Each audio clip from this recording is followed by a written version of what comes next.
आप देख रहे हैं मेट्रो दिनांक टीवी न्यूज। आइए देखते हैं आज की खास खबर। मालाडपुरम में शिवसेना द्वारा उत्तर भारतीय भव्य सभा का आयोजन संपन्न। मुंबई मालाडपुरम के अप्पापाड़ा स्थित चैतन्य हॉल में शिवसेना की ओर से उत्तर भारतीय भव्य सभा का आयोजन किया गया। इस कार्यक्रम का आयोजन युवा समाज सेविका अनुषा मिथुन सिंह और समाज सेवक एवं शिव सैनिक मिथुन सिंह ने किया, जिसमें भारी संख्या में स्थानीय नागरिक शामिल हुए। कार्यक्रम के मुख्य अतिथि शिवसेना प्रवक्ता एवं पूर्व सांसद संजय निरुपम रहे। सभा के दौरान सांस्कृतिक कार्यक्रम भी आयोजित किए गए, जिसमें सुर संग्राम विजेता और प्रसिद्ध गायक Mohan Rathod, Bigg Boss runner up Neelam Giri, अभिनेता अनिल जायसवाल और सिंगर किरण कश्यप सहित कई कलाकारों ने अपनी प्रस्तुतियां दी। कलाकारों की प्रस्तुतियों को दर्शकों ने सराहा और कार्यक्रम के दौरान पूरा हॉल तालियों से गूंजता रहा। इस मौके पर आगामी मुंबई मनपा चुनाव को लेकर भी चर्चा रही। जैसा कि मनपा चुनाव की तारीख की घोषणा कभी भी हो सकती है, ऐसे में वार्ड क्रमांक 38 की जनता के समर्थन और प्रोत्साहन से युवा समाज सेविका अनुषा मिथुन सिंह चुनावी मैदान में उतरने की तैयारी में है। ऐसे में मंच से अपने संबोधन में संजय निरुपम ने कहा कि जिस तरह देश के यशस्वी प्रधानमंत्री नरेंद्र मोदी ने बिहार में सिंगर मैथिली ठाकुर को टिकट देकर उन्हें सबसे कम उम्र की विधायक बनाया और नई पीढ़ी यानी जेन जी का प्रतिनिधित्व आगे बढ़ाया, उसी तरह शिवसेना भी वार्ड क्रमांक 38 से अनुषा मिथुन सिंह को अपना उम्मीदवार बनाने के लिए शीर्ष नेतृत्व स्तर पर पूरा प्रयास करेगी। उन्होंने स्पष्ट कहा कि शिवसेना की ओर से अनुषा मिथुन सिंह को टिकट दिलाने के लिए वह खुद शीर्ष नेतृत्व से बात करेंगे और उन्हें पूरा समर्थन और मार्गदर्शन दिया जाएगा ताकि युवा नेतृत्व को आगे लाया जा सके। अब उनके समर्थकों का कहना है कि क्षेत्र की जनता अब अपनी बेटी को आगे बढ़ते देखना चाहती है। ऐसे में अनुषा मिथुन सिंह को लगातार समर्थन मिल रहा है। कार्यक्रम में भारी संख्या में स्थानीय नागरिकों की मौजूदगी दर्ज की गई। अब आइए देखते हैं मेट्रो दिनांक टीवी न्यूज पर इस कार्यक्रम के दौरान उपस्थित लोगों ने क्या कुछ कहा इस रिपोर्ट में। हाँ सर, क्या कुछ कहेंगे जिस तरह से आज आप आशीर्वाद देने के लिए उत्तर भारतीय समाज को आपने इकट्ठा किया है, किस मुद्दे को लेकर किया? देखिए, हमारे प्रिय साथी और शिवसेना के नेता, इस इलाके के सामाजिक और राजनीतिक कार्यकर्ता, हर गोर गरीब के सुख दुख में हमेशा शामिल रहने वाले मिथुन सिंह जी ने आज यह उत्तर भारतीयों की महफिल सजाई है और इस मौके पर उनने ऐसी इच्छा व्यक्त की है कि इस वार्ड से उनकी सुपुत्री अनुषा मिथुन सिंह को यहाँ से शिवसेना का उम्मीदवार बनाया जाए। बिल्कुल चुनाव का वक्त है और सबको अपनी अपनी इच्छा जाहिर करने का अधिकार है। मैंने कहा मैं पूरी तरह मदद करूँगा, इस पूरे विषय को अपने शीर्ष नेतृत्व तक लेके जाऊंगा और अपने नेतृत्व को मैं प्रभावित करने की कोशिश करूंगा कि यहाँ पर मौका इस बच्ची को दिया जाए ताकि चुनाव जीत करके इस पूरे वार्ड में काम करे, लोगों की सेवा करे। आपको नहीं लगता है कि सबसे छोटी उम्र की लड़की और मैथिली जिस तरीके से प्रधानमंत्री जी ने उसको मौका दिया, हमारी बिटिया को भी मौका दिया जाएगा क्या? देखिए, ऐसा है, पूरे देश में पहली आमदार मैथिली ठाकुर है जो जेनजी है। जेनजी उसको बोलते हैं जो 2000 में पैदा होते हैं। बिल्कुल जिस तरीके से पूरे देश की पहली आमदार, पहली विधायिका जेनजी मिथिला ठाकुर है, वैसी मेरी इच्छा होगी कि एक दूसरी जेनजी शिवसेना के कोटे में जाए और यहाँ से चुन करके जाए, लेकिन फैसला पार्टी के नेतृत्व को करना है और नेतृत्व फैसला करेगा। राहुल गांधी ने कहा था कि जो है वोट चोरी के नाम पर बीजेपी जो है पूरा मुद्दा उठा रही है। दूसरा चीज, उन्होंने यही जेनजी को बीजेपी के खिलाफ खड़े होने के लिए किया, उसमें आप क्या बोलना चाहेंगे? वो जेनजी को बीजेपी के खिलाफ खड़ा कर रहे हैं, लेकिन जेनजी इतना समझदार है कि राहुल गांधी के झांसे में कोई आ ही नहीं रहा है, तभी तो हमारा जेनजी एमएलए बन रहा है, उनका जेनजी घर बैठ रहा है। चलो इनका हो जाए। हाँ, बोले बनाइए। ये बताइए कि आगामी महानगर पालिका चुनाव में शिंदे सेना की तरफ से कितने उत्तर भारतीयों की भागीदारी होगी, कितने लोग कितने उत्तर भारतीयों को टिकट दिया? ये तो अभी कहना मुश्किल है, लेकिन अलग अलग वार्डों में जहाँ पर उत्तर भारतीय समाज के लोग ज़्यादा हैं और जहाँ पर कोई अच्छा उत्तर भारतीय कार्यकर्ता है, निश्चित तौर पर मैं चाहूँगा और मेरी पार्टी भी चाहेगी कि वहाँ पर ऐसे लोगों को मौका दिया जाए। एक उदाहरण देता हूँ, अगर किसी वार्ड में 70-80% मुस्लिम है तो निश्चित तौर पर अगर कोई अच्छा मुस्लिम कार्यकर्ता है तो उसको मौका मिलना चाहिए। किसी वार्ड में 70-25%, 30%, 40%, 50%, 60% उत्तर भारतीय है तो वहाँ पर ऐसे उत्तर भारतीयों को मौका देना। जहाँ महाराष्ट्रियन बहुतायत है वहाँ जो मराठी अच्छा कार्यकर्ता उसको मौका देना चाहिए। जहाँ गुजराती मारवाड़ी समाज बड़ी संख्या में, वहाँ गुजराती मारवाड़ी समाज अगर कोई अच्छा कार्यकर्ता है तो उसको मौका देना चाहिए। इस तरह से तमाम पॉलिटिकल पार्टियां काम करती हैं और मेरी पार्टी में भी ऐसी सोच है और इसी सोच के आधार पर हम आगे बढ़ेंगे। साहब जिस तरह से कि शिवसेना उबाटा और मन से गठबंधन कर रही है, क्या आपका शिंदे गुट और भाजपा क्या गठबंधन करेगी? बिल्कुल 100%।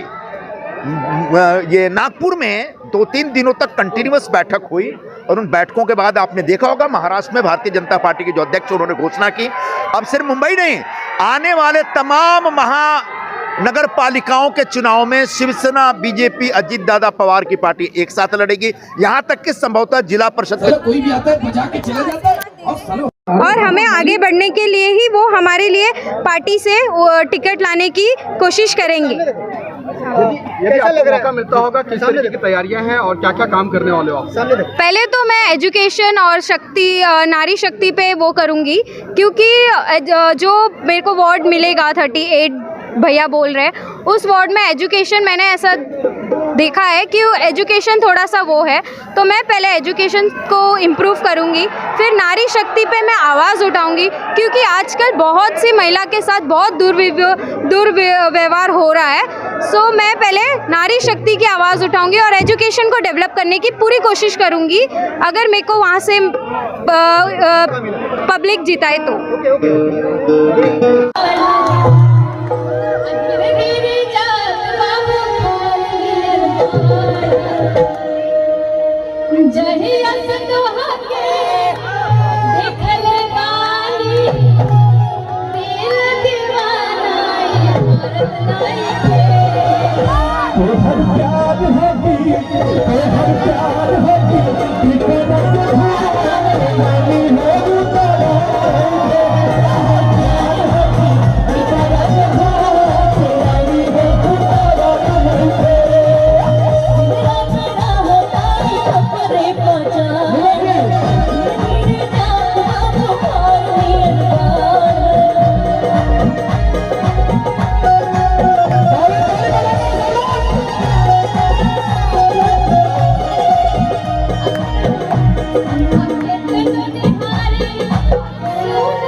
मेरे लिए इंतजार हो रहा, मेरा कोई इंतजार नहीं कर रहा, ये कलाकार लोगों का इंतजार है।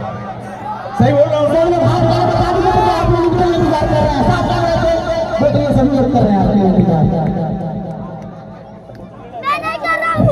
गाना बजाना हो गए, मजा आई ना?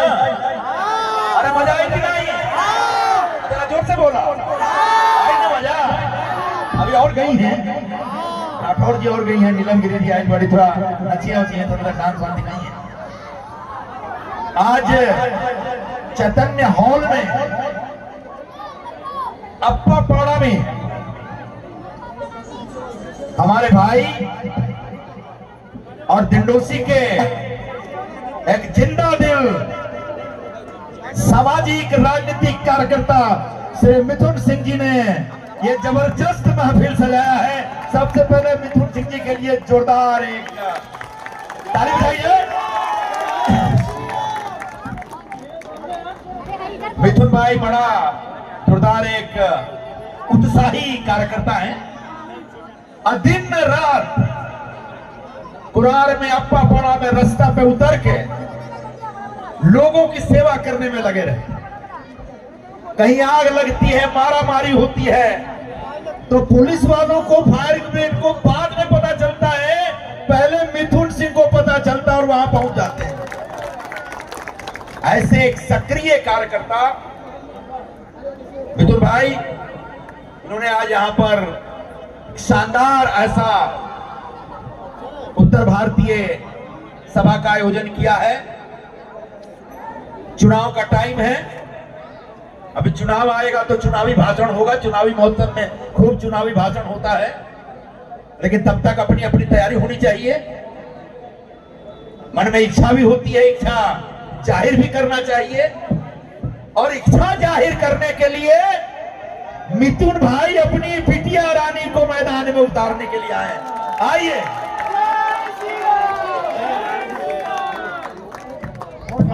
आगे बढ़ो।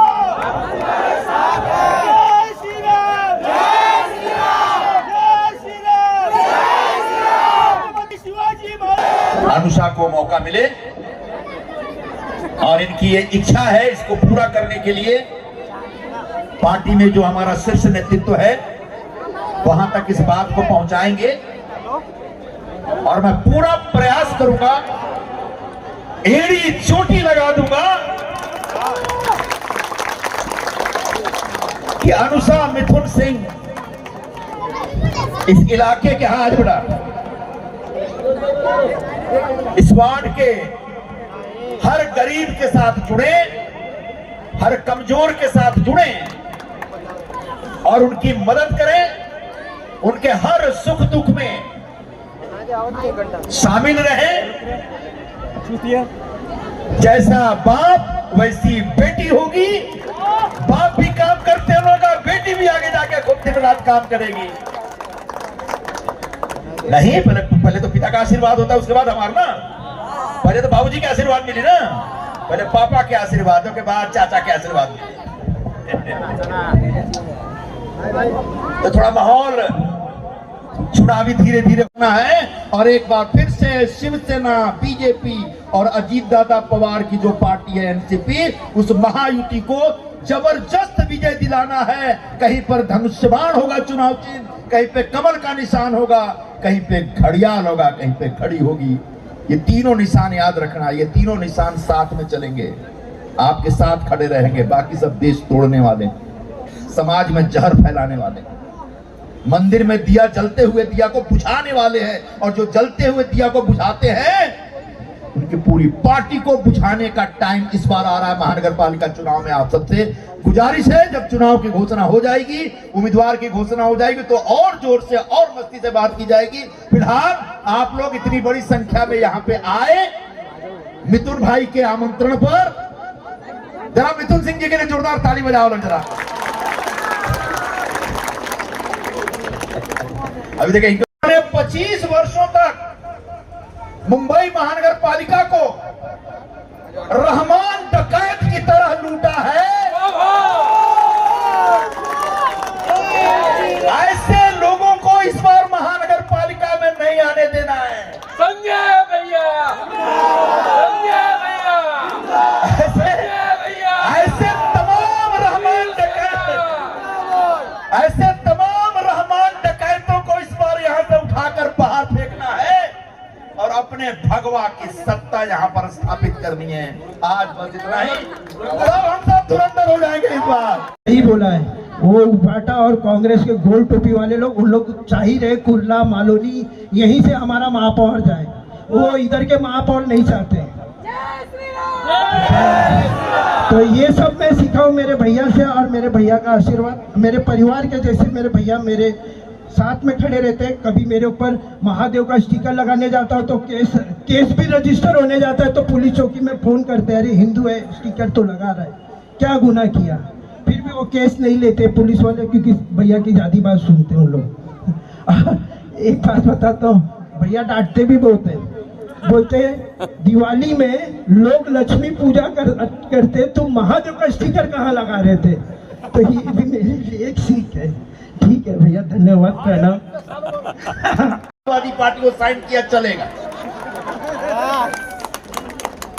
लेकिन जिस बाला साहब जी ने पूरी जिंदगी हिंदुओं के रक्षण की लड़ाई लड़ी, अयोध्या में मंदिर बनाने के लिए केस मुकदमा अपने ऊपर लिया, उनके बेटे के एमपी जाकर के साइन करते हैं उस फैसले के खिलाफ, जिस फैसले में मंदिर में दिया जलाने का आदेश जज साहब ने।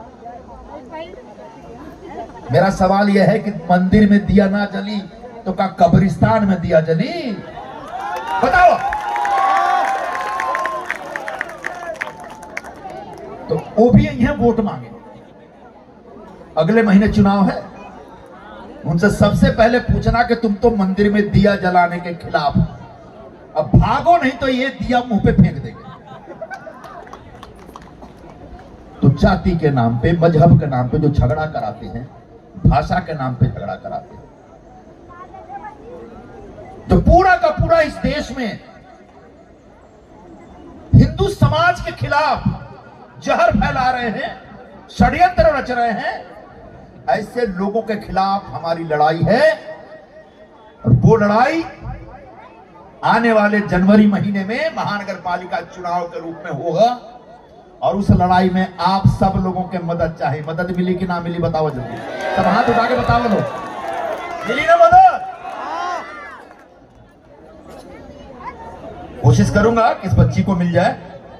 बाकी आप लोग के आशीर्वाद चाहिए, माता रानी के आशीर्वाद चाहिए, अयोध्या के रामलला का आशीर्वाद चाहिए। सब लोग आशीर्वाद दीजिए कि मिथुन सिंह की बिटिया रानी को आपकी सेवा के लिए उतारा जाए, पार्टी का लीडरशिप इनको स्वीकार करे। उसके बाद प्रचार के लिए मैं आऊंगा। और तब याद रखिएगा कि जो लोग मंदिर में दिया जलाने के खिलाफ हैं, उनको माफ नहीं करना है। जो लोग मराठी भाषा के मानने के नाम पे पूरे शहर में जहर फैलाते हैं, जो लोग लोगों को, गरीब लोगों को, फेरी वालों को, ऑटो वालों को, वॉचमैन का काम करने वालों, दिहाड़ी मजदूरी करने वालों, जो उन लोगों को भाषा के नाम पे भेदभाव करके मारते हैं, पीटते हैं, सताते हैं। अभी नवी मुंबई में क्या भाई समझा, एक कोई कंपनी है, कंपनी का जो बॉस था वो बिहारी आदमी है। उनके यहां काम करने वाली कोई महिला थी, वो महाराष्ट्रियन थी, तो रोज लेट आती थी। तो एक दिन बॉस बोले कि तुम रोज लेट क्यों आती हो, टाइम पे आया करो ऑफिस। तो बोला हम लोग ऐसे, हम महाराष्ट्र में ऐसे करना, ये महाराष्ट्र की परंपरा नहीं है। तो बॉस ने भी देखा, उसको निकाल दिया नौकरी से। ये जो मराठी भाषा के नाम पे दादागिरी करते हैं, गुंडागर्दी करते हैं, वो लोग बिहारी बॉस को उठा के अपने ऑफिस में रहेगा, उसको बहुत मारे पीटे।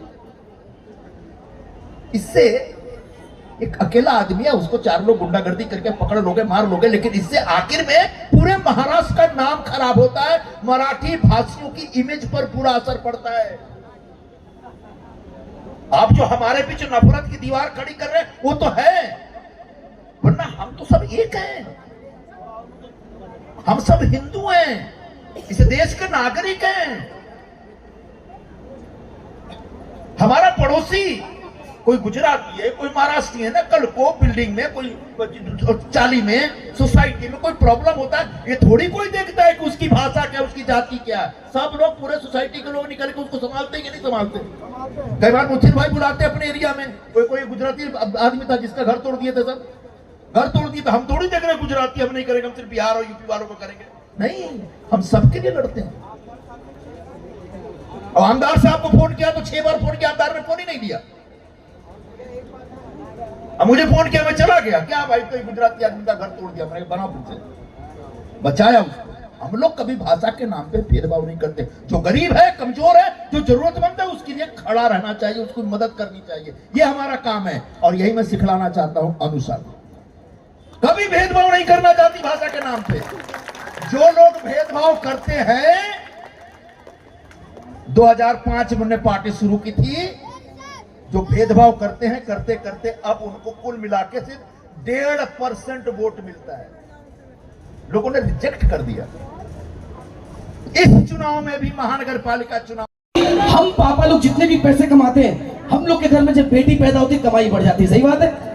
कुदरत ने इतनी खूबसूरत, इतनी प्यारी, इतनी मासूम सी चीज बनाई बेटी, कि घर की खूबसूरती इन्हीं से होती है। सही बात है।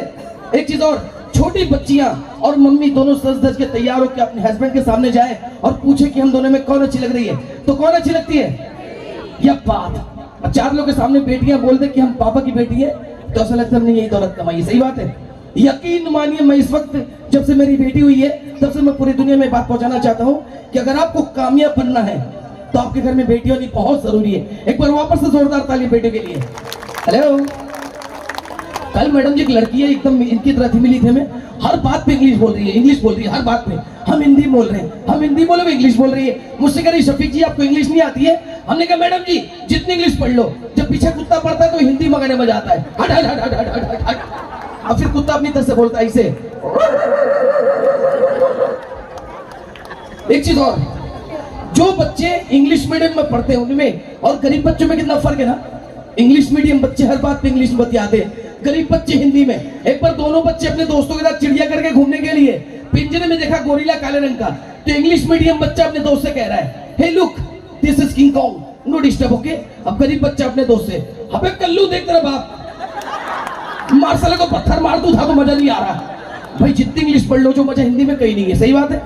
अच्छा एक चीज और, हेलो मैडम जी एक ऐसी बात है मेरे पास, पूरी दुनिया में हिंदुस्तान और विदेश में अकेला इंसान मैं हूं, मैंने ये बात नोट करी, आज आपको पता चलेगा। उस समय की बात बता रहे जब आप लोग छोटे से थे, जब आपको पापा 54 1 रुपया दिया करते थे। याद है उस समय जब कोई मेहमान हम लोग के घर पे आता था, जब वो जाने वाला होता तो हम लोग बड़े खुश हो जाते थे, या राजा कुछ पैसा देके जाएगा याद नहीं है ना। अब वो जैसे ही जेब में हाथ डालता हम लोग बड़े खुश, जब उसमें से 10 की नोट निकालता बम्पर खुश। मगर याद होगा जैसे ही हमारे हाथ में 10 की नोट आने वाली होती है, हमारे पीछे से किसकी आवाज आती है?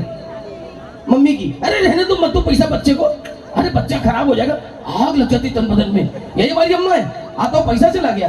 मगर वो 10 रुपए हम लोग को देके जाता था, फिर उसमें से मम्मी 8 रुपए TTS काट के 2 रुपए देती थी। आज उसी का नाम GST है। ये बचपन से लागू मोदी जी को भी पता चला। अच्छा लड़कों के साथ एक चीज जरूर हुआ होगा, इनके साथ आपके साथ इनके साथ तो पक्का हुआ होगा। जब आपको बचपन में मम्मी कूट कूट के मारती थी तो आप रोते रोते कहते थे हमारे पहले 120 रुपए तुम निकालो। उस दिन मामा 50 दिए, 50 वो दिए, 20 वो दिए, हम लोग जोड़ के बैठते थे और पूरे मोहल्ले के बच्चों को बताते थे मम्मी के पास 120 रुपए जमा है जो कभी नहीं मिला। आइए लेके चलते अगले पैराल पर एक छोटी सी चीज।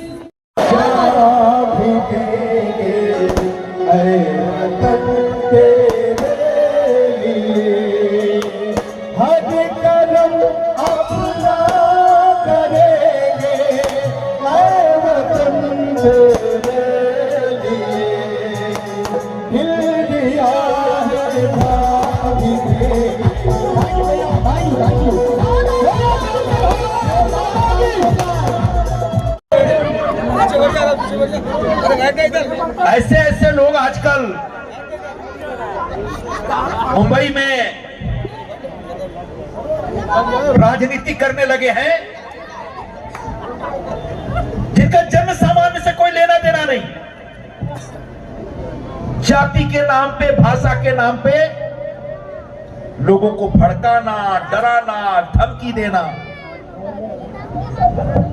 ठीक है, यहां की जो स्थानिक भाषा है मराठी भाषा, उसका सम्मान करते हैं और आगे भी सम्मान करेंगे। लेकिन कोई बेचारा एक वॉचमैन कहीं देवरिया से, गोरखपुर, महाराजगंज से, बलिया से, आजमगढ़ से, मऊ से रोजी रोटी खातिर यहां आए हैं और 2-4 महीना भाई और जाके बोलते तू मराठी बोल। बता 4 महीना में अगर वो यहां आके कोई नई भाषा सीखने की क्षमता रखता तो वॉचमैन होता वो तो बहुत इंटेलिजेंट IAS IPS बन जाता। तो सीखना चाहिए, बोलना चाहिए। तो ये जो भाषा के नाम पे मारा मारी गुंडागर्दी करते हैं, इसके खिलाफ मैं हूं। मैं भाषा के खिलाफ नहीं हूं, भाषा का सम्मान करता हूं। ये हमारा संस्कार है।